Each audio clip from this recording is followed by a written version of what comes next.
Hey everybody, it's Jason Blaha here, and once again it is time for the Q&As, so let's go ahead and knock this out. First question. Hi Jason, longtime subscriber since early 2013. I have read Lyle McDonald's ketogenic diet book where he states that there are no studies showing any long-term negative or positive effects of the keto diet.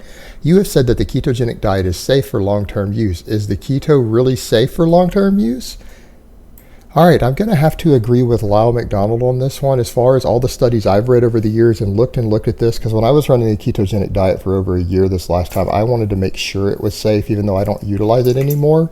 Yeah, it appears to be a perfectly safe diet. We have long-term studies because it's been used medically for so many generations now. We have long-term studies of people who have run these sort of diets upwards of 20 plus years, and they don't seem to suffer any real negative health effects from it. Now, do they get necessarily the greatest health effect? Is it going to be a perfect, ideal, balanced diet that gives you the results of some of these other diets, like maybe the Okinawan diet and some of the others? No, it doesn't seem to. But then again, very, very few diets seem to do that. But does it seem to give you better blood work than the standard American diet in the long term? Yes, absolutely.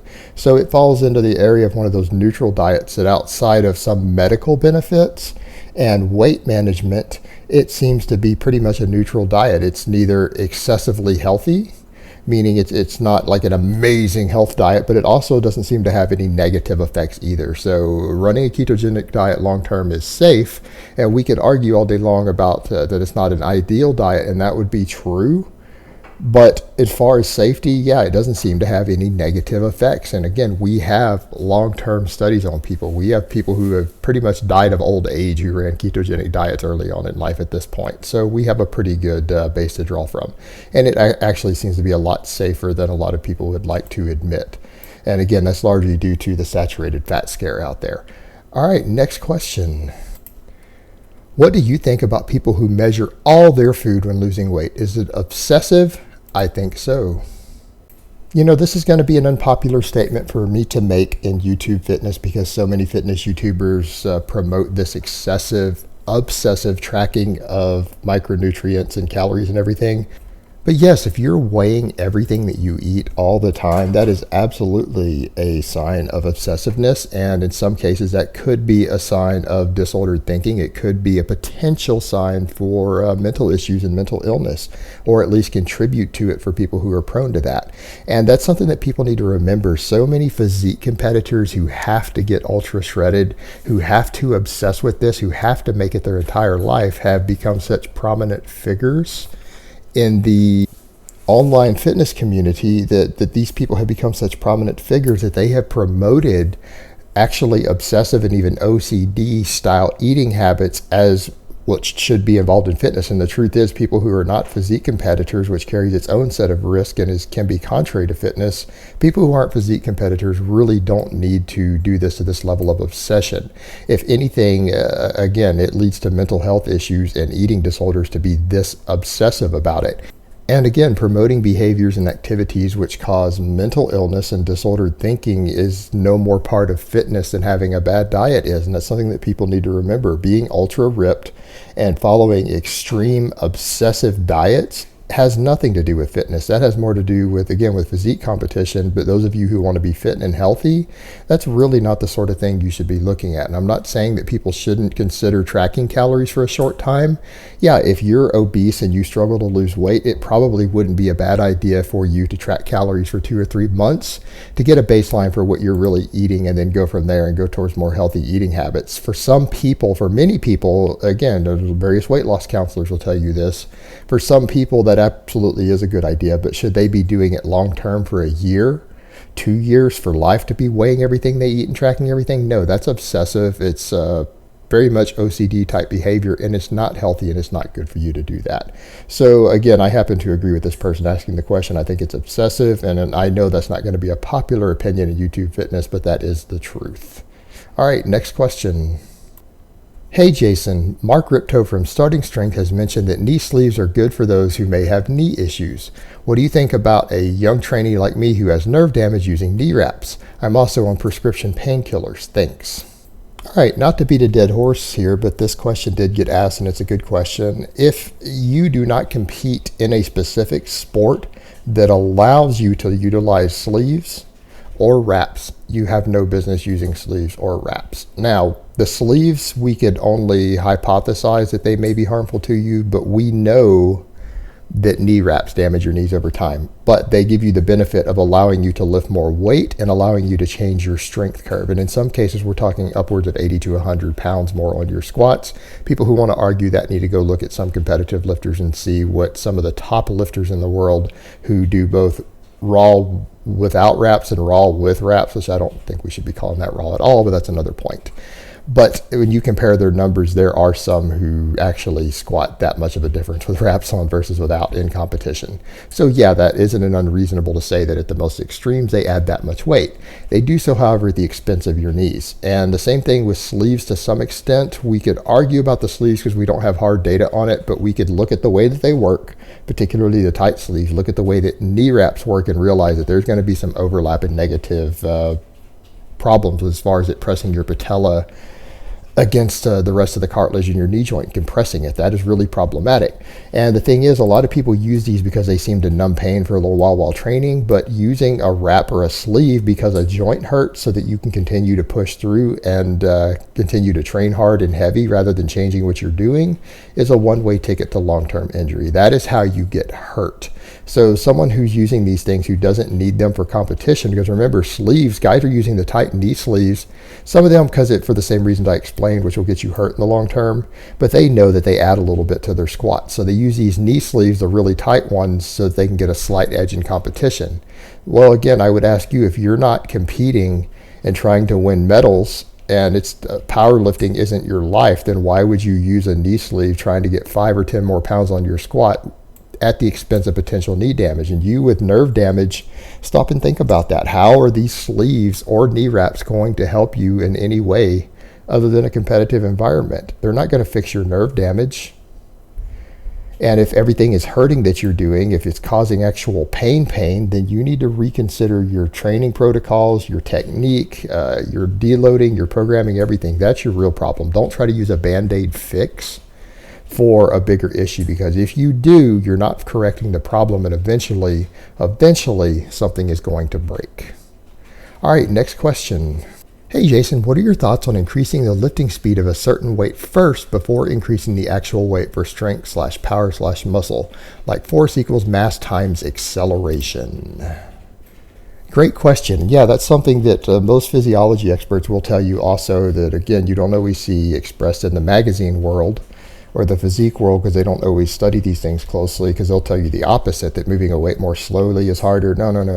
It's not about what's harder. It's about what's recruiting muscle fibers. And we know, and we've known this since the 1950s and 1960s, at least in the Eastern Bloc countries. It didn't get to the West till later, that the faster you accelerate a weight, the faster you move a weight, the more muscle fibers you recruit, and the faster you turn on upper threshold muscle fibers. So acceleration and speed of a bar absolutely has a strong direct correlation with the muscle fiber recruitment and the muscle fiber recruitment rates. So yeah, accelerating a weight faster actually recruits more muscle fibers. And that's something that I personally work with. I pay a lot of attention to my bar speeds.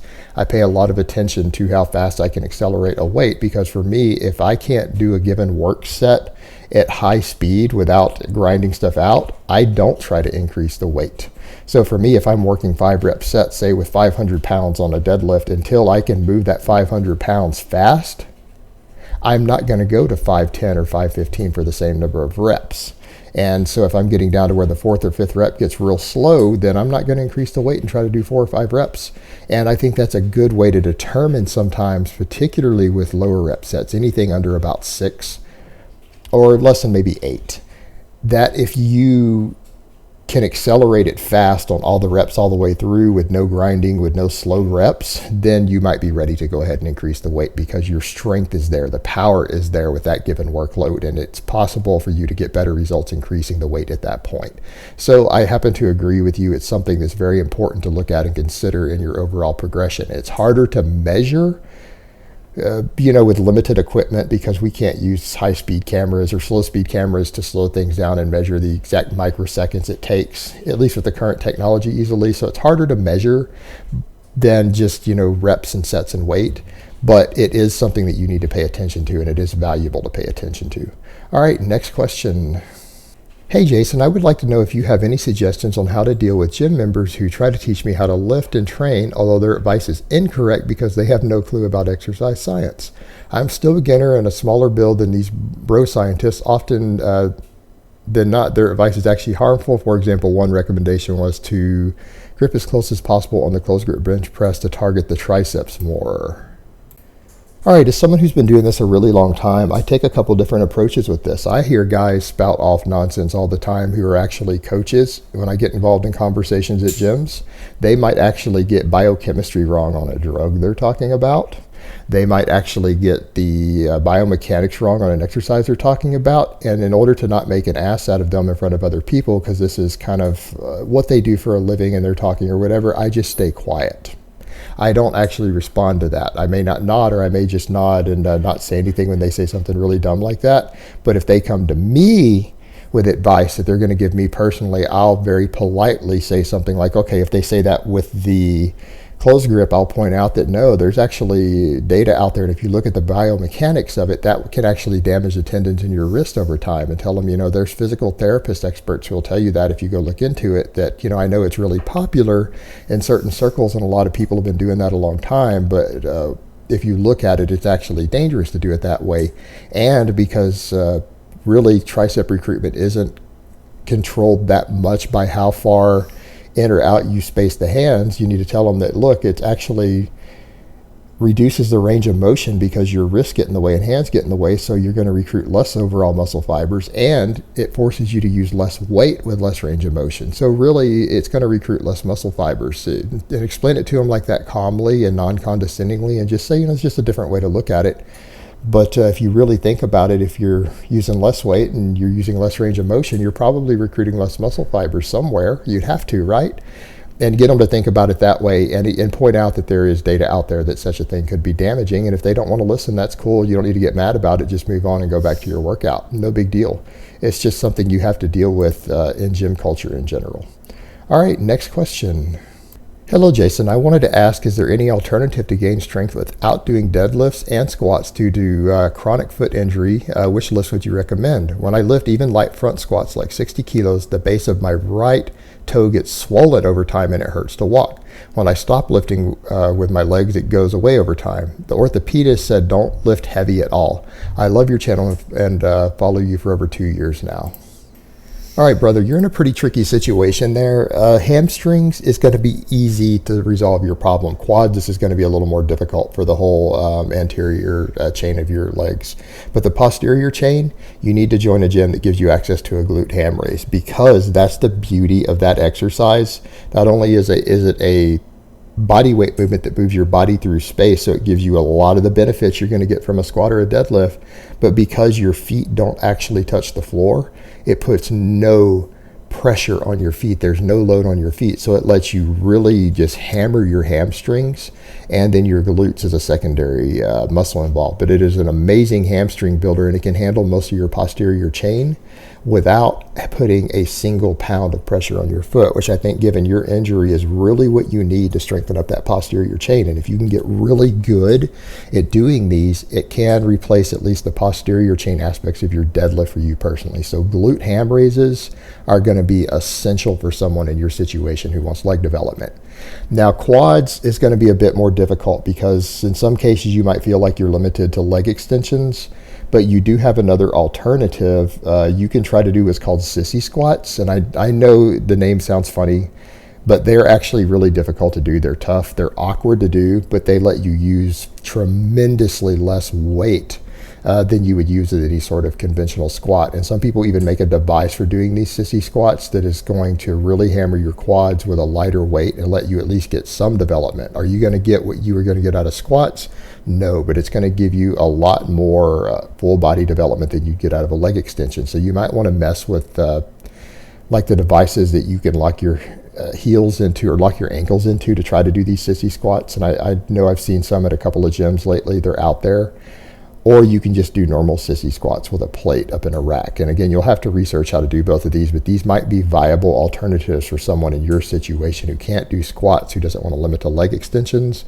But remember, those glute ham raises are going to be a very, very important exercise for you to have access to given your situation. All right, next question. Hi, Jason. I'm looking to train for a half marathon alongside my current powerlifting training. I tried running them alongside each other and rather unsurprisingly, my recovery went to hell. Could you have any tips, insight on how to effectively train for both at the same time, loving the informative content? All right, yeah, recovery is going to be an issue because you're cross-training. You're following powerlifting training while trying to train for an endurance event. And if you don't already have a really large amount of conditioning and you don't do a lot of list cardio year-round, you're already going to have to go through that negative adaptative phase to where you lose strength. But I'm going to assume because you're training for a half marathon that your conditioning is up to speed, and hopefully that's not an issue for you. So what I'm going to say is that, one, you should probably grab Alex Viada's book, The Hybrid Athlete. That's probably going to be a very, very valuable tool for you. It's not that expensive. And read through that. That's going to help you tremendously for someone who's cross-training like this. The other thing that you have to consider is that you're peaking for an endurance event. Your power training and progression is going to have to go by the wayside. The best that you can hope for on your powerlifting is to maintain your off-season strength while peaking for this event. That is the best that you can hope to do. You're not going to get stronger because you're competing to improve endurance in a competitive environment for this half marathon. And so you're going to have to push that training component harder, and you're just not going to have adaptation left for your power training. So what I'm going to recommend is that you scale your power training back to 2 to 3 days a week. And you might want to reduce your total poundages by about 5% and even slightly reduce workloads if need be. So if you've been doing, 3 sets of 5 with the squat with 300 pounds, cut that back 5%. So you might want to cut down to 285 and do your 3 sets of 5. If you're struggling to recover from that, you might want to chop a set out. And you know what? You're not going to lose significant amounts of strength by doing that. In fact, as soon as you come off the peaking for the endurance event, you're going to find that you've maintained 100% of your strength of doing that. But you're going to have to scale back the intensities and do not try to progress. Do not try to get stronger. Just try to comfortably maintain the strength and power that you have while you peak for this. That's the only way it's going to work for you, right? And you're not going to lose anything because at the end of the day, as soon as you go back to your full power training, you've got the additional conditioning from the endurance work. As soon as you back down the endurance training after the event, you're going to find that you're probably going to start setting PRs again on your power training. Again, because your body now has all this recovery capacity and capillarization from the endurance to work with, you're going to recover really, really easily once you back the endurance work down. So again, you'll be able to go back to hammering really hard on your power training and start setting PRs again after that. But you just got to accept the fact that you can't peak for one type of competitive strength component, for any sort of competitive physical component, and not expect ones in different spectrums to stagnate completely and possibly regress slightly just for the duration of that. That's just the reality of the human body. You got to live with it when you're going to try to compete in or train for multiple disciplines. All right, next question. For those who are in their 40s, what do you think of doing a full body routine 3 days per week and having the middle day as a lighter day, maybe doing 60 to 70% of their regular training and substituting exercises, for example, pull-thrus or hyperextensions instead of deadlift? I think the Texas method does something similar. No, you're right on that. The Texas method does do a similar protocol to that. And even some of Bill Starr's earlier stuff for athletes actually would rotate in a lighter day in the middle of the week where you reduce workloads a bit. That's totally not unreasonable depending upon where you're at in your training and what sort of intensities and workloads you're utilizing now. On the other hand, as you're up into your 40s, you're going to recover just a little slower than the younger guys. So taking lighter days in the middle of the week like you're doing, to where if you're doing, 5 rep sets, with 300 pounds and you want to scale it back 20 or 30%, then strip that down to 225 pounds and do your same sets of 5 in the middle of the week. Nothing wrong with that. And like you said, a lot of coaches would agree with you. A lot of methods out there do exactly what you said of substituting exercises, and you can do more of your accessory work on that lighter day as long as it's working similar body parts. And it's going to be perfectly acceptable because, again, it's already a lighter day, so why not work on some weak points as far as accessory work goes instead of your main lifts, particularly things like the deadlift. If you're struggling to recover from deadlifting 3 days a week and you want to do some pull-throughs or some hyperextensions or glute ham raises instead of deadlifts on that lighter day, that's totally not unreasonable for you to do. And again, you've got to remember, as we start to get older, recovery becomes an issue. And so lighter days can actually really, really benefit lifters who are a little more mature and advanced like that. So I think the concept of what you're wanting to do there is very reasonable, and I think it's well thought out. All right, next question. Thoughts on combining strict overhead press with push press. For example, if you do a strict overhead press and when you cannot do more reps, you turn it into a push press. This is a pretty popular thing to do. It's just basically called extended sets because in a lot of ways it's almost like doing a drop set. You're just changing and using a little bit of cheat or putting a little English on it as an expression that's often used to continue to lift a weight that you can't lift strictly. People have done this with many exercises over the years. The upside of this might be a little more muscle fiber recruitment, a little more metabolic fatigue at the end. The downside, this can hammer your recovery. So you need to factor that into your overall training. How much frequency are you using? How much workload are you using? How old are you? Are you on drugs or not? So to say if you should be using this technique or not, it's going to depend on, again, how well you're recovering to your training. If you're a noob who's fairly weak, and you're young and you're eating a lot of food, you could probably get away with this for a long time. If you start to get more advanced and you get real strong on some of these exercises, and maybe you're not eating enough food to be gaining weight, you're not bulking at the moment, you're completely drug-free, actually even if you're on drugs sometimes, doing this for multiple exercises or multiple sets throughout the week with any sort of high workload, you're very quickly going to find that it could absolutely bury you depending upon what your recovery looks like, and you end up gaining less progress as a result of it.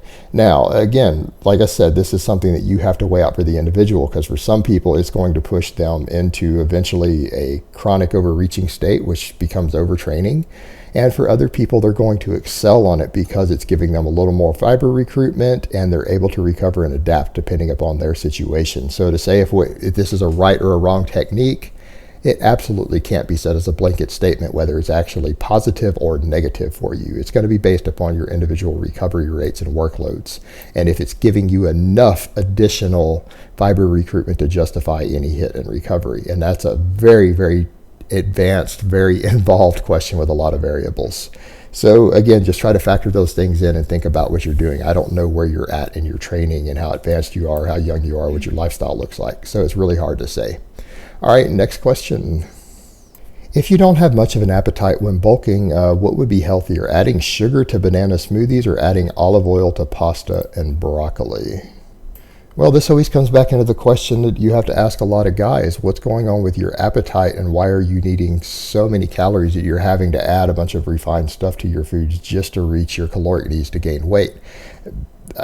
This is really difficult for me to say. If you're a really serious athlete who's training multiple times a day and this is what you have to do to hit your numbers, this is perfectly acceptable to do either one, honestly. But if you're just a regular guy, I'm going to ask the question of why are you needing to add oils and sugar, table sugar to your smoothies in order to reach your caloric needs to gain weight? If you're not a competitive athlete, I can't envision anyone spending that much time training to where they're burning through that many calories to do that. And if it's really going to be worth it to them, because neither option is going to be ideal from a health or fitness perspective, my advice would be to just work on eating more food until you're able to get your appetite caught up, because as you eat more food, you find that it's easier to get more food down without getting full over time. And again, I understand this can be an issue for competitive athletes, and I've known serious competitive athletes, even drug-free ones, like a friend of mine who competed in the IPF, who eventually struggled to get in enough whole food to even maintain his weight. But that was because he was repping over 500 pounds on the deadlift, completely raw. He weighed something like 230 pounds. He was really tall, and he had a very physically active job. So you combine his powerlifting training 4 days a week with his job where he was on his feet all day doing manual labor. And yeah, he found that he started losing weight on 4,500 calories of whole food every day. And he had to try to get to 5,000 7 days a week to even hold on to his body weight. But for most guys, that's not going to be an issue. It's just an issue of your appetite is low. And you need to learn to just find foods that you enjoy more to get those numbers up. And if you just continue to eat over time, you'll find it easier. But by that same token, if you're not competing in something to where you absolutely need your body weight to go up and you're having to add refined foods in every day just to hit your calories, it might be time to step back and assess what you're really doing, what your goals are, because you didn't break any of that down for me. So I don't know if you're a competitive athlete or not. And if you're not a competitive athlete, if you're feeling the need to do that, I would really question what it is that you're trying to achieve and step back and really assess those things and what your goals are. All right, next question. And this is going to be a totally off-topic question, so you guys can cut out if you only want fitness stuff. And this is the final question of the week. Jason, what happens if the USA gets pushed into a violent revolution and you have to come off of your medical TRT? You wouldn't be able to fight as well. Is this something you've considered? All right, you guys know that I am a bit of a prepper, and I believe in always being prepared for shit hit the fan scenarios or raw scenarios, no matter what they might be, whether they be a collapse in the power grid, an economic collapse, a major disaster, environmental disaster, or revolutions, invasions, things like that. So I think everyone for their shit hit the fan kit should always have any medications that you need, a minimum of a 1 to 2 year supply stored away somewhere. And I think on top of any medications that you need, again, let's say if you're on TRT, you guys need to realize injectable testosterone has a shelf life of 4 to 5 years. It doesn't cost you a whole lot to have a bunch of sterile syringes, needles, and alcohol wipes in a little storage box. Enough of those to last you 4 or 5 years should cost you less than $50 for all your stuff like that. And again, keeping medications that you need stocked up is useful. I would recommend in general, though, that anything that is muscle preserving or can improve aggression like that should be in everyone's shit hit the fan kit. Because again, if supplies get scarce, food gets scarce, things that are going to give you strength, energy, and help you retain muscle are going to put you at a distinctive advantage in any sort of scenario like that. Now, in addition to that, I would say that for people who are prepping their medical kits for, again, shit hit the fan scenarios, things like antibiotics are something that you should probably consider having stored away on hand. Not only for your own personal use, but for trade value. Those things will become as valuable as ammo. Ammo would be the most valuable trade commodity that you could possibly have, with antibiotics being number 2. In addition to that, if you're worried about any sort of scenario like that could turn violent in the future, of any sort of social collapse or impediment of a flow of our system to where everyone's going to be in violent situations quickly, another very, very useful medication for people to have would be beta blockers. Beta blockers are absolutely amazing for anyone who needs to be in any sort of firefight or physical conflict like that. And I used to use them for competitive shooting. Is it cheating in competitive shooting? Yes, but if they don't catch you, the cheating doesn't count. So beta blockers are something to consider to throw in there also. Just my 2 cents. All right, guys, but that's really all I have to say on that today. I hope it's been informative, and I will talk to you guys next time.